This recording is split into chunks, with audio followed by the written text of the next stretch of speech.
पांडुनंदन अर्जुन ने कहा, हे प्रभु, भादों की शुक्ल पक्ष की एकादशी का क्या नाम है तथा उसके व्रत का क्या विधान है? उस एकादशी के उपवास को करने से किस फल की प्राप्ति होती है? हे कृष्ण, कृपा कर यह सब समझा कर कहिए।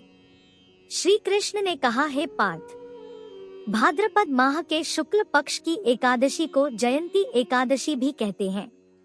इस एकादशी की कथा के सुनने मात्र से ही सभी पापों का शमन हो जाता है और मनुष्य स्वर्ग का अधिकारी बन जाता है।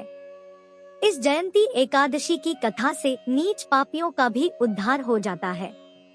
यदि कोई धर्मप्रायण मनुष्य एकादशी के दिन मेरा पूजन करता है तो मैं उसको संसार की पूजा का फल देता हूँ।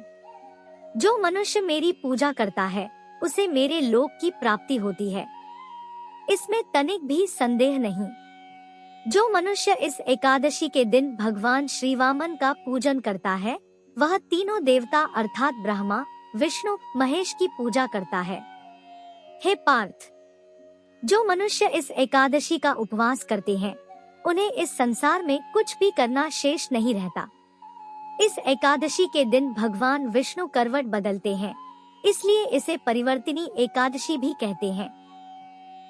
यह सुन विस्मित होकर अर्जुन ने कहा, हे जनार्दन, आपके वचनों को सुनकर मैं भ्रम में पड़ गया हूँ कि आप किस प्रकार सोते तथा करवट बदलते हैं। आपने बलि को क्यों बांधा और वामन रूप धारण करके क्या लीलाएं की? चातुर्मास्य व्रत का विधान क्या है तथा आपके शयन करने पर मनुष्य का क्या कर्तव्य है? कृपा कर सब आप विस्तार पूर्वक कहिए। भगवान श्री कृष्ण ने कहा, हे कुंती पुत्र अर्जुन, अब तुम समस्त पापों का शमन करने वाली इस कथा का ध्यान पूर्वक श्रवण करो। त्रेतायुग में बलि नाम का एक असुर था। वह अत्यंत भक्त, दानी, सत्यवादी तथा ब्राह्मणों की सेवा करने वाला था।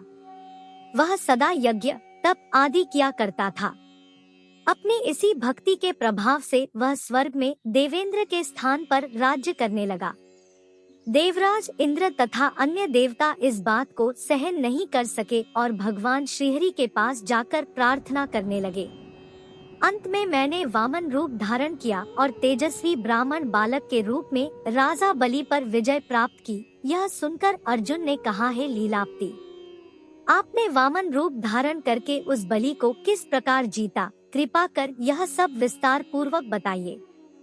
भगवान श्री कृष्ण ने कहा, मैंने वामन रूप धारण करके राजा बलि से याचना की, है राजन, तुम मुझे 3 पग भूमि दान दे दो, इससे तुम्हें 3 लोक के दान का फल प्राप्त होगा। राजा बलि ने इस छोटी सी याचना को स्वीकार कर लिया और भूमि देने को तैयार हो गया।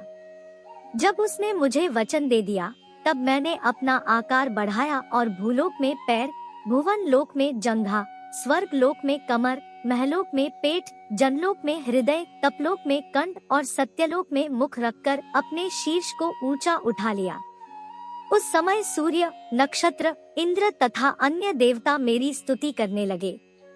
तब मैंने राजा बलि से पूछा कि हे राजन, अब मैं तीसरा पग कहाँ रखूं? इतना सुनकर राजा बलि ने अपना शीर्ष नीचे कर लिया।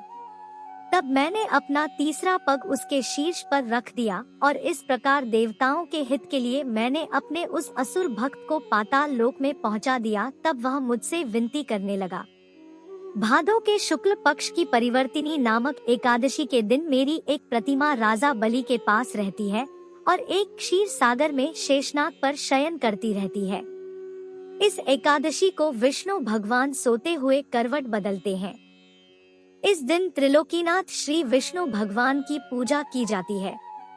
इसमें चावल और दही सहित चांदी का दान दिया जाता है। इस दिन रात्रि को जागरण करना चाहिए। इस प्रकार उपवास करने से मनुष्य सभी पापों से मुक्त होकर स्वर्ग लोक को जाता है। जो मनुष्य पापों को नष्ट करने वाली इस एकादशी व्रत की कथा सुनते हैं उन्हें अश्वमेध यज्ञ के फल की प्राप्ति होती है। कथा सार: दान करने के उपरांत मनुष्य को अभिमान नहीं करना चाहिए। राजा बलि ने अभिमान किया और पाताल को चला गया। इससे इस बात का भी बोध होता है कि अति हर कार्य की बुरी होती है।